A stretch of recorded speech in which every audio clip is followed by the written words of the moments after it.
ही वाट दूर जाते असं म्हणण्याची पद्धत असली तरी यावेळी मात्र मी तसं म्हणणार नाही, कारण ही वाट, हा रस्ता आमच्या गावातूनच जातो.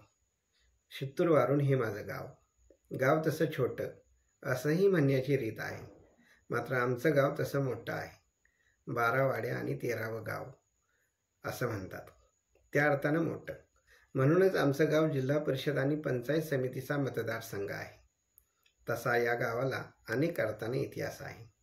त्यावर पुन्हा कधीतरी सविस्तर व्हिडिओ येईलच. तुर्तास मात्र ही वाट, हा नागमोडी वळणाचा रस्ता जिथं जातो तिथं मी आपल्याला घेऊन जाणार आहे. चला तर मग. सध्या थोडा पाऊस सुरू आहे, त्यामुळे वातावरण देखील आल्हाददायक आहे. हे आहे शित्तूर उदगिरी पठार.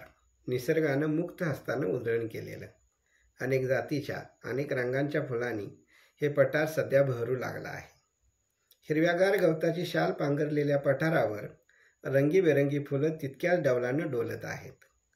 पावसाची सर येऊन गेली की मात्र साऱ्या पठारावर दाट धुक्याची धुलही पसरत आहे. ऊन सावल्यांचा खेळही सुरूच राहत आहे.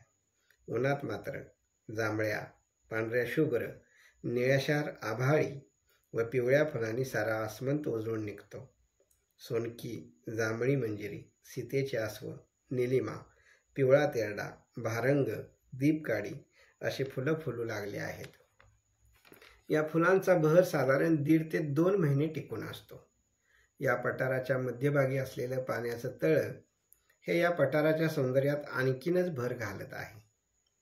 खरं तर या पाण्याचे असे नैसर्गिक स्रोत जपण्याची गरज आहे, मात्र नेहमीसारखीच लोकप्रतिनिधींसह शासनाचीही या बाबतीतली उदासीनता कायम आहे. या पठारावर इतर काही मिळत नसले तरी एक छोटेखानी हॉटेल आहे. नाश्त्याचे पदार्थ इथे मिळतात. विशेषतः इथल्या गरमागरम भज्यांची सर ही 5 स्टार हॉटेलांना देखील येणार नाही. हे पठार शित्तूर आणि उदगिरी या 2 गावांच्या मध्यावधी अंतरावर म्हणजे थेट सीमेवर आहे. या पठारावर असलेला जांभ्या दगडांचा गडगो त्याचीच तर प्रचिती देतो आहे. या पठारापासून काही अंतरावर उदगीर येथे प्रसिद्ध असलेल्या काळमादेवीचे मंदिर आहे. महाराष्ट्रासह कर्नाटक, गोवा, गुजरात आदी राज्यातूनही भाविक भक्त या देवीच्या दर्शनासाठी येत असतात.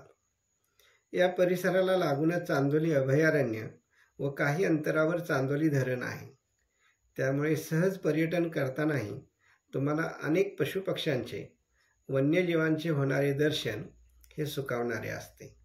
या पठाराबरोबरच तुम्हाला या परिसरामध्ये 150 ते 200 फुटांपेक्षा अधिक अंतरावरून धोधो कोसळणारे धबधबेही पाहायला मिळतात. आगरचा कडा, मुसळीचा व उकळूचा धबधबा तुम्ही पाहू शकता. अगदी सहजरित्या तुमची वन डे ट्रिप होऊ शकते. राहायचं असेल तर या परिसरात अनेक मित्रांची छोटी मोठी फार्म हाऊस आहेत. काही रिसॉर्टसुद्धा आहेत. पठारालगत आमराई फार्म हाऊस, उकळू येथे नदी किनारा, वारणावतीमध्ये Warna guest house, Chandoli resort अशी अनेक ठिकाणं आहेत जिथं तुम्ही आरामात राहू शकता.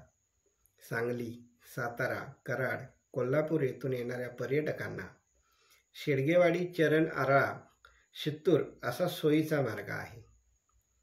खरं तर सध्याच्या घडीला अनेक ठिकाणी तिकीट आकारून फ्लॉवर फेस्टिवल आयोजित केले जातात. इथं मात्र 1ही रुपये न देता निसर्गाचा हा अद्भुत आविष्कार आपल्याला पाहायला मिळत आहे, जो तुम्हा आम्हाला मनापासून साथ घालत आहे.